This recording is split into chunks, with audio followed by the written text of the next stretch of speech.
میرے والد کے باس نے 4 شادیاں کی، مگر چاروں بیویاں شادی کی پہلی رات ہی فوت ہو جایا کرتی تھیں۔ میرے بابا نے ان سے قرض لیا تھا، جس کے بدلے میری شادی ان سے کروا دی۔ شادی کی پہلی رات وہ کمرے میں آئے اور مجھے کپڑے اتارنے کا کہا۔ میں ڈر گئی اور انکار کر دیا، مگر زبردستی وہ بیلٹ کے ساتھ میرے ہاتھوں کو باندھ کپڑوں کو اتارتے پورے بدن پر ہاتھ پھیرنے لگے۔ میرا نام زہرا ہے، میری عمر 22 سال ہے، میں نے BCS تک پڑھائی کی ہوئی ہے۔ آگے پڑھائی جاری رکھنے کی بھی بہت خواہش تھی، مگر پیسے نہ ہونے کے باعث بابا نے منع کر دیا۔ ہم 3 بہن اور ایک چھوٹا بھائی ہیں۔ بابا کی خواہش تھی کہ ان کی بیٹیوں کی جگہ سبھی بیٹے ہی ہوتے، مگر آخر میں ایک بیٹا اور باقی 3 بیٹیاں ہونے کی وجہ سے ان کا رویہ ہمارے ساتھ کچھ صحیح نہیں رہتا تھا۔ وہ فرق کرتے تھے، جیسے اولاد کی ضروریات کو پورا کرتے وقت ہو یا پھر ان کی تعلیم وغیرہ، ہر جگہ وہ ہمارے بھائی کو زیادہ اہمیت دیتے تھے۔ مگر ضروری تو نہیں ہمیشہ لڑکی ہی اپنے والدین کا سہارا بنے۔ کیا بیٹیاں پڑھ لکھ کر اپنے والدین کا نام روشن نہیں کر سکتی؟ مگر یہ بات میرے بابا کو کون سمجھاتا؟ میری بہنوں کو بغیر جہیز میں 1 روپے بھی دیے انہوں نے اپنے ہی رشتہ داروں میں شادیاں کر دیں، جو کوئی کام کار بھی نہیں کرتے تھے۔ میری بہنیں وہاں پر دکھی تھیں، اب تو بچے بھی پیدا ہو چکے تھے، مگر پھر بھی انہوں نے کوئی کام کرنا شروع نہیں کیا تھا۔ بابا نے بس خود کے سر سے بوجھ ہی اتارا تھا، اپنی بیٹیوں کی زندگیاں نہیں سنواری تھی۔ اب صرف میں بچی تھی ان پر بوجھ، اور باقی میرا بھائی جو ایک کلاس 2 سال لگا کر کرتا تھا، اسے پرائیویٹ سکول اور پھر کالج میں پڑھنے کے لیے ڈالا ہوا تھا۔ اوپر سے ٹیوشن کی فیس الگ بھرتے تھے، مگر پھر بھی بابا کو یہ فضول خرچی نہیں دکھتی تھی۔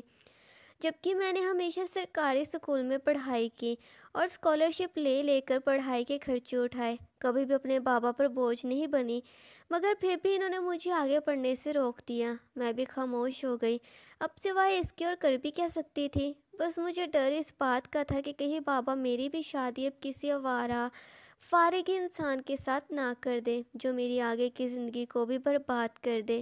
میرے بابا ایک کمپنی میں کلرک تھے، تنخواہ مناسب تھی ہی، مگر پھر بھی بابا کو وہ نوکری بہت پسند تھی۔ امجد نے بابا سے ڈیمانڈ کر دی کہ اسے موٹر سائیکل چاہیے۔ خود پوری عمر انہوں نے رکشوں کے دھکے کھائے، لیکن اب اپنے لاڈلے بیٹے کی اس خواہش کو بھی پورا کرنے کی خاطر اپنے باس سے قرضہ لے لیا۔ 2 لاکھ روپے انہوں نے اپنے باس سے مانگے۔ چونکہ بابا نے اپنی ساری زندگی ایمانداری کے ساتھ اس کمپنی میں کام کیا، اس وجہ سے انہیں 2 لاکھ روپے قرض کی صورت دینے کے لیے وہ بھی راضی ہو گئے۔ بابا رات کے 8 بجے واپس گھر لوٹے تھے، مگر پیسے شام کو ہی ملنے پر انہوں نے امی کو کال کر کے امجد کو آفس بھیج دے، وہ پیسے لے کر گھر آ جائے۔ اکیلی رات کے وقت چوری کا ڈر تھا انہیں، تو وہ پہلے ہی پیسے بحفاظت گھر بھیجنا چاہتے تھے، مگر امجد تو دوستوں کے ساتھ کرکٹ کھیلنے گیا ہوا تھا۔ تبھی بابا نے مجھے ہی آفس آنے کا حکم جاری کر دیا۔ میں برقع پہنے رکشے میں آفس پہنچ گئی۔ پہلی مرتبہ میں اس جگہ آئی تھی، اتنی بڑی بلڈنگ جسے دیکھتے ہی میری آنکھیں چکرا گئیں۔ میں اندر چلی گئی۔ بابا تیسرے پورشن پر بیٹھے ہوتے تھے، ان کا کیبن وہیں پر ہوتا تھا۔ میں نے پھر بھی PN سے ان کے متعلق پوچھ لیا تو انہوں نے مجھے لفٹ کے ذریعے تیسرے پورشن جانے کا مشورہ دیا۔ مجھے تو لفٹ چلانی ہی نہیں آتی تھی، مگر اب پہلی مرتبہ ہی صحیح، مجھے کوشش تو کرنی ہی تھی۔ لفٹ کا بٹن دبائے میں اندر کھڑی ہو گئی اور جس جگہ 3 لکھا ہوا تھا والا بٹن دبا دیا۔ مجھے لگا کہ کم از کم پہلی مرتبہ میں ہی میں نے صحیح سے کام کیا ہے۔ لفٹ بند ہونے والی تھی جب ایک اور آدمی بھی میرے ساتھ اسی لفٹ میں سوار ہو گیا۔ اس وقت سفید شرٹ کے ساتھ ڈریس پینٹ کو اس نے پہنا ہوا تھا، مہنگی ٹچ سکرین والی گھڑی کلائی پر باندھی ہوئی، بال لمبے لمبے جنہیں پیچھے کو جیل لگائی کیا ہوا تھا۔ وہ بے حد پرکشش انسان تھا۔ میں لفٹ کی دیوار کے ساتھ ٹیک لگائے کھڑی تیسرے پورشن پر جانے کا انتظار کر رہی تھی، جب اچانک سے لفٹ رک گئی۔ جو لائٹ چل رہی تھی وہ بھی بجھ گئی۔ یقیناً AC بھی چل رہا تھا، جو یوں اچانک سے اس کے رکنے پر اتنی شدید گرمی پھیل گئی۔ یہ کیا ہوا؟ پہلی بار میں ایسا ایکسپیرئنس میری گھبراہٹ کا سبب بنا تھا۔ ریلیکس، کوئی خرابی وغیرہ ہو چکی ہوگی۔ وہ بالکل ریلیکس کھڑا مجھ سے مخاطب ہوا کہ کیا ہم پھنس چکے ہیں؟ مجھے سانس نہیں آ رہی، کتنی گرمی ہے یہاں پر، کہیں میں مر تو نہیں جاؤں گی؟ مجھے پینک اٹیک آ چکا تھا، تبھی جو منہ میں آئی جائے وہ بولے جاؤں، مگر مجھے کاندھوں سے پکڑتا ہوا شخص لفٹ کی دیوار کے ساتھ لگائے خاموش ہو جاؤ، پہلے اس گرمی نے پریشان کیا ہوا ہے، اوپر سے تمہاری زبان بند ہی نہیں ہو رہی، اگر تمہیں کچھ ہونے بھی لگا تو میں بچا لوں گا۔ یوں اس شخص کی سیاہ آنکھیں پیشانی پہ پڑے بل مجھے ڈرانے کا سبب بنے۔ میں اپنی بڑی بڑی آنکھیں کیسے دیکھنے لگی۔ نام کیا ہے تمہارا؟ مجھے چھوڑ وہ مجھ سے میرے متعلق پوچھنے لگا، مگر میں اس شخص سے ڈر چکی تھی، تبھی جواب دینے کی خاطر بھی منہ نہیں کھولا۔ تم سے ہی پوچھ رہا ہوں، نام کیا ہے تمہارا؟ کیا یہاں پر کام کرتی ہو؟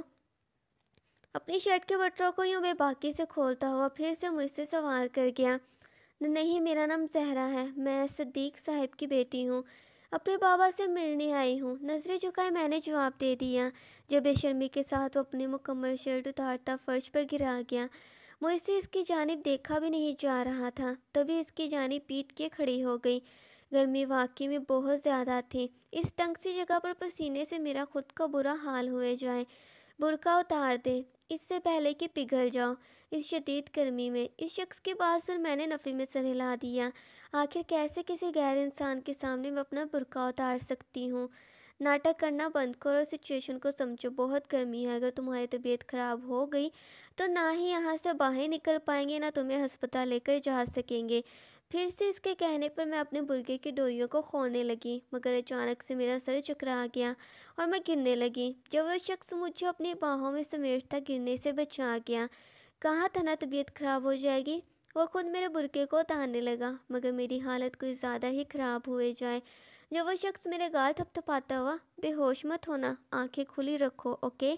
وہ مجھے پراپر سنبھال رہا تھا، مگر مجھے سانس لینے میں مشکل ہونے لگی جب بے باکی کے ساتھ وہ شخص اپنے چہرے کا جھکاؤ میرے لبوں پر کرتا مجھے سانس انہیل کرنے لگا۔ اس کا مقصد میری رکتی سانس کو بحال کرنا تھا، مگر اس شخص کے نرم ہونٹوں کا لمس میں محسوس کرتی تڑپ اٹھی۔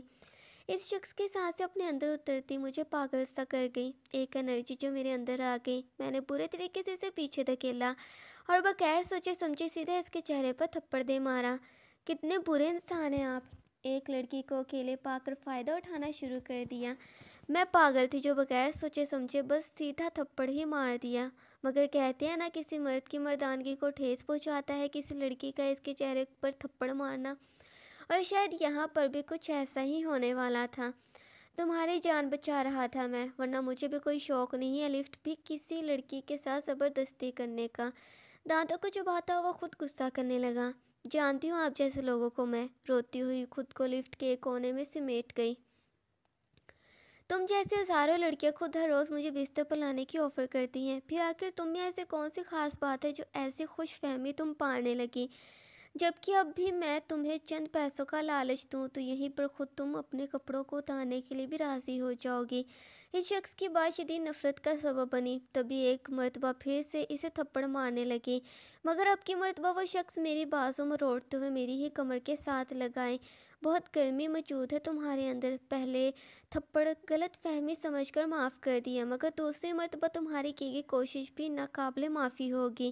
بہت غرور ہے خود پر تو ٹھیک ہے، تمہارے اسی غرور کو میں ختم کروں گا۔ اپنے دانت وہ میری گردن میں گاڑنے لگا۔ اس سے پہلے کہ کچھ اور بھی کرتا لفٹ کھل گئی اور میں بھاگ کر باہر نکل گئی۔ ایک بار بھی میں نے اسے پلٹ کر نہیں دیکھا تھا، پہلی مرتبہ کسی سے اتنا ڈر لگا تھا مجھے۔ نہ جانے کتنی ہی دیر میں خود کو ریلیکس کرنے کی کوشش کرتی رہی، مگر 5 منٹ بعد اپنی حالت سدھارتی پھر سے برقع پہنے اپنے بابا کے پاس چلی گئی تاکہ جلدی سے پیسے لیے واپس گھر جا سکوں۔ مجھے اس جگہ سے ہی نفرت آ رہی تھی۔ سنبھال کر لے کر جانا، سرزران غصے کے بہت تیز ہے، بڑی مشکل سے 2 لاکھ روپے انہوں نے قرض سمجھ کر دیے ہیں، 1 مہینے میں انہیں واپس بھی لوٹانا ہے یہ قرض۔ میں بابا کی مکمل بات سنتی جلدی سے پیسوں والا بیگ چھپاتے ہوئے چلی گئی۔ لفٹ کا اب کی مرتبہ میں نے استعمال نہیں کیا بلکہ سیڑھیوں کے ذریعے ہی نیچے چلی گئی۔ رکشے میں بیٹھے واپس گھر پہنچی، مگر ابھی تک اس شخص کو میں محسوس کر سکتی تھی، اس کی پرفیوم کی خوشبو ابھی تک میرے کپڑوں کے ساتھ لگی ہوئی تھی، مگر میں نے ان سبھی باتوں کو بھلانے کی کوشش کی۔ بابا نے امجد کو بالکل نئی اور مہنگی بائک خرید کر دے دی، مگر اب خود انہیں فکر ستا رہی تھی کہ 2 لاکھ روپے کا قرض انہوں نے اپنے بوس سے لے لیا ہے، انہیں کیسے ایک ماہ میں وہ اتاریں گے؟ پر میں کہاں جانتی تھی اس بات کا خمیازہ بھی مجھے ہی بھگتنا ہوگا۔ اپنے بیٹے کی خواہش کو پورا کرنے کے چکر میں وہ میری ہی قربانی دے ڈالیں گے۔ کیا اس وجہ سے انہوں نے ہمیں پیدا کیا تھا جو اپنے بیٹے کی خاطر قربان کرتے رہیں؟ بابا واپس گھر لوٹے مگر ساتھ ہی میرے لیے بری خبر لے آئے۔ ان کے بوس زران کا رشتہ آیا ہے میرے لیے، وہ میری شادی ان سے کروانا چاہتے ہیں۔ امی چونک گئی، چونکہ ایسا کیسے ممکن ہے؟ اتنا امیر شخص ایک امپلائی کی بیٹی کے ساتھ شادی کیوں کرنا چاہتا ہے؟ تب بابا نے جھوٹ بولا کہ اب ان کی خواہش ہے کسی غریب عام سی لڑکی سے شادی کرنے کی۔ اس میں کیا حرج ہے؟ بلکہ ہماری بیٹی کی قسمت کھل گئی، عیش کرے گی عیش اتنے امیر شخص کی بیوی بن کر۔ مجھے بابا کی باتیں اور حرکتیں مشکوک لگ رہی تھی، تبھی ان سے اس کی تصویر مانگی۔ جب میں نے زران کو دیکھا تو ہوش اڑ گئی۔ یہ وہی لفٹ والا آدمی تھا جس نے مجھے دھمکی دی تھی کہ وہ مجھ سے بدلہ لینا چاہتا ہے شادی کر کے۔ کیا یہی وجہ ہے یا کچھ اور اس سے بھی بری؟ میں نے بہت انکار کرنے کی کوشش کی مگر بابا نہیں مان رہے تھے۔ آخر میں خود ہی زران کے متعلق اپنی دوست سے تفصیل نکلوائی تو پتہ چلا کہ زران نے پہلے بھی 4 لڑکیوں سے شادیاں کی تھیں مگر شادی کی پہلی رات ہی وہ مر گئی۔ نہ جانے ایسا کیا کرتا تھا یہ جو چاروں بیویاں ہی مر گئیں۔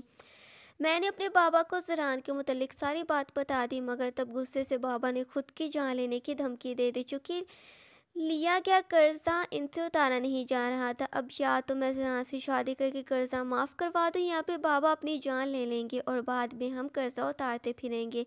ہاں، مجھے اپنے بابا کی خود غرضی کا علم ہو رہا تھا کہ آخر سب کچھ جانے کے بعد بھی مجھے موت کے کنویں میں دھکیلا جا رہا تھا۔ میں بھی دل پر پتھر رکھ لیا اور جہنم کو گلے لگا لیا۔ زران اور میری شادی ہو گئی۔ جس انسان سے نفرت کے دعوے کی، جس کی شکل تک دیکھنا نہیں چاہتی تھی، میں آج اسی کے عالیشان محل کے کمرے میں دلہن بنے اس کے کمرے میں آنے کا انتظار کر رہی تھی۔ تب ایک کس کرنے پر میں نے اسے تھپڑ مار دیا تھا، پر آج نہ جانے وہ کون کون سی حدود پار کرے گا، کہاں کہاں سے مجھے چھوئے گا اور آخر میں میری بھی جان لے لے گا۔ اچانک سے دروازہ کھولے، وہ ڈولتی ہوئی چال کے ساتھ میرے سامنے صوفہ پر آئے بیٹھ گیا۔ واہ یار، دیکھو تو صحیح ہے قسمت، یار انسان کیا کچھ کروا دیتی ہے۔ تب میرا تم پر حق نہیں تھا، اس وجہ سے میرے چھونے پر تم نے مجھے تھپڑ مار دیا، پر اب تو میں تم پر ہر انداز سے حق رکھتا ہوں، اب تو تم مجھے روک بھی نہیں پاؤ گی۔ چلو اب جلدی سے اپنے کپڑوں کو اتار کر اس شرم کے پردوں کو گرا دو، آخر اب تو ہم میاں بیوی ہیں، پھر کسی بھی قسم کی شرم کیوں کرنی؟ جان بوجھ کے وہ ایسی حرکتیں کر رہا تھا۔ اس شخص کی بات سن میں نے صاف انکار کر دیا کہ میں اس قسم کی کوئی بھی حرکت نہیں کرنے والی۔ جب غصے سے زران اپنی جگہ سے اٹھتا بوتل کو زمین پر گرا گیا، اس قدر شور سنتی میں خوف سے چلا اٹھی مگر زران اپنی جینس کی بیلٹ کھولتا میرے قریب آئے، میری دونوں کلائیوں کی اس بیلٹ کی مدد سے باندھ کیا۔ میں اسے روکے جاؤں کہ وہ کیا کرنے والا ہے مگر میرے ہاتھوں کو مضبوطی سے باندھتا وہ میرے بدن سے کپڑوں کو نوچتے ہوئے تانے لگا۔ میں روک بھی نہیں پا رہی تھی چونکہ ہاتھ ہلائے بھی نہیں جا رہے تھے۔ مجھے ہر پردے سے آزاد کرتا، برے طریقے سے ہاتھوں کو پھیرتا ہوا مجھے لاچار ثابت کر رہا تھا۔ شرم کے مارے دل کر رہا تھا کہیں چھپ جاؤں مگر کچھ کر نہیں سکتی تھی۔ کبھی ٹانگوں کو آپس میں باندھتی خود کو چھپانے کی کوشش کیے جاؤں تو کبھی کروٹ لینے کی کوشش کیے جاؤں مگر زران اٹھتا الماری میں سے کچھ نکالنے لگا۔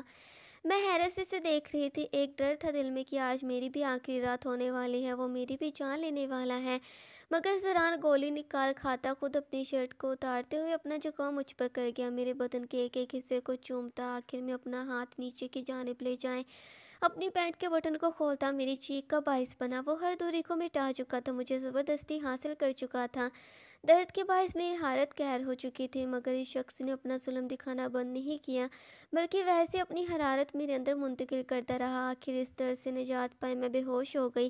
پہلی مرتبہ ایسی اذیت سے گزری تھی میں، پھر کرتی بھی تو کیا کرتی، پر مجھے اتنا علم نہیں تھا کہ وہ دوبارہ اپنی آنکھوں کو کھول پاؤں گی بھی یا نہیں، یا پھر میں بھی مر جاؤں گی، پر ایسا نہیں ہوا۔ صبح میری آنکھ کھل گئی، پورا بدن شدید دکھ رہا تھا، اس جہازی سائز بیڈ پر صرف میں ہی موجود تھی، زران یہاں پر نہیں تھا۔ بمشکل سے میں اٹھتے بات میں چلی گئی، اپنی جگہ جگہ بدن پر اس شخص کی جانب سے ملنے والے نشانات دیکھتی میں روئی جاؤں، اب شاید قسمت میں رونے کے علاوہ اور کچھ بچا بھی نہیں تھا۔